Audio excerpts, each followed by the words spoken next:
Since mom or dad got sick, you and your siblings would be able to come together as a family, but actually that hasn't been the case. Everybody's disagreeing on providing the best care. That's why Starr Calo-oy is back with some tips on caring for your loved one while handling family conflict. Good morning, Starr. Good morning. Boy, so it does happen. You know, there are a lot of large families out there who, you know, something's going to happen and they really need to agree on something, and arguments are a huge issue. Oh, they are. People that believe that they would always be together as a family end up being divided.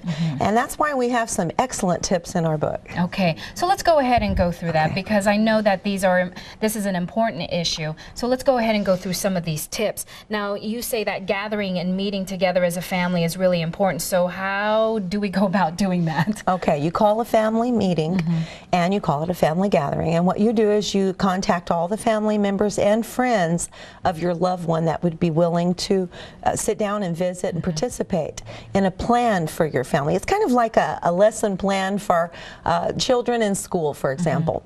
And you get together at whoever house is more convenient, and usually it's the primary caregiver that's about to go into the caregiving part of it that is the one that calls the meeting. So but when you contact them, you let them know that you want them to come to the table, bring with them any ideas they have on mother or father's care, where they're going to live, financial. You want to talk about the financial state that your parent is in. You're going to want to talk about different chores that have to be taken care of. And when it comes to those chores, I mean, there's a lot of, you know, a lot of factors involved. Oh, I've got a family, you don't. I've got kids, you don't. I've got work, you don't. So how do you handle some of those? Well, this is so great, and we have seen such a wonderful movement across America because we've been all over and brought this to everyone. So we're excited about San Antonio. That's where we're from. Okay, here we go. You ready? I'm ready. Okay. What we do is we suggest that you make a list of chores: yard work, cleaning the house, laundry, appointments and doctor visits, anything at all that is going to take your time. Caregiving.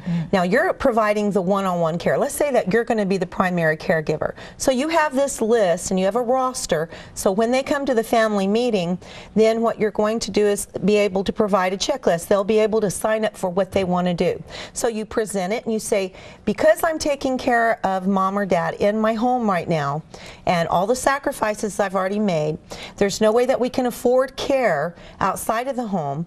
So I've quit my job, for example, and I'm staying home, and I'm going to devote the time to my loved one, to our loved one. And what I want you to do is consider signing up for some of these things. For example, if you're the person that signs up for the cleaning, you come over. You have to agree to come over 3 times a week and do all the cleaning. Okay, so and if that's okay with everybody, somehow they're going to come to they're going to sign up for it. Right. They'll put their name there. And they've committed to it. Yes. If it's on paper and you say it out loud, you know it's going to be done. That's right. It's got to be done. And then for the laundry, for example, and we have all of this laid out in our book. It's a complete plan in case anyone would want to get it. Which one of your books? Both. Both of them. Okay. It's under F for family, and it's called Caregiving and Your Siblings. Okay. And this avoids strife. This helps you avoid strife beautifully. And so anyway, you go through all the chores. The person who does the yard work would do the yard work once a week. That's their only responsibility, see? And they keep it groomed and clean. And if your family says, oh, well, I don't have time to do that, we've got a solution for that. Okay. Let's say that you've got a meeting and you've got 6 people sitting in your living room, and they're saying, I don't have time to do that, and I don't have, there's just no way I can get over to help you. No problem. What we're going to do is we're going to find out how much your responsibility would have been, how much it cost, and then all you do is pay for it. No problem. So at least pay up front if you're not going to do it. So somebody has to commit to some of the goals and chores that they've got on their hands. That's right. It's almost as if, you know, when we were kids and we all said, okay, I got to do this week. You know, I'm stuck with the lawn this week. I'm stuck with vacuuming this week. Life. Yeah, you have to do it. You have to do it because we've all made a commitment to our family. And then if they do not, if they say, I don't have the money or the time, well, no problem. I've already talked to Mother about this, and she's agreed to go ahead and pay for this.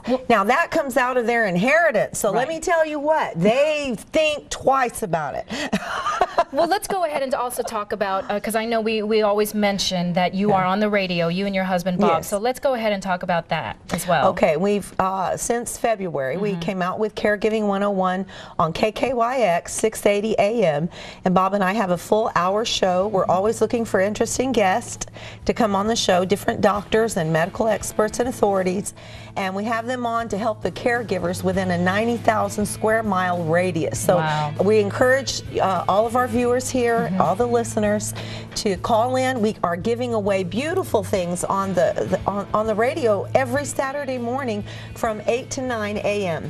And we encourage everyone to call in because we've got Caregiving 101 and all kinds of wonderful treats for our caregivers. Lots of tips for everybody. So once again, that's Caregiving 101 with Starr and Bob Calo-oy. You can check out what they have to say on KKYX 680 AM every Saturday morning from 8 to 9 a.m. And here's a phone number. It's 210-521-8668, as well as a website. That's www.caregiversadvice.net. And as always, they're here every Sunday morning. Thank you so much.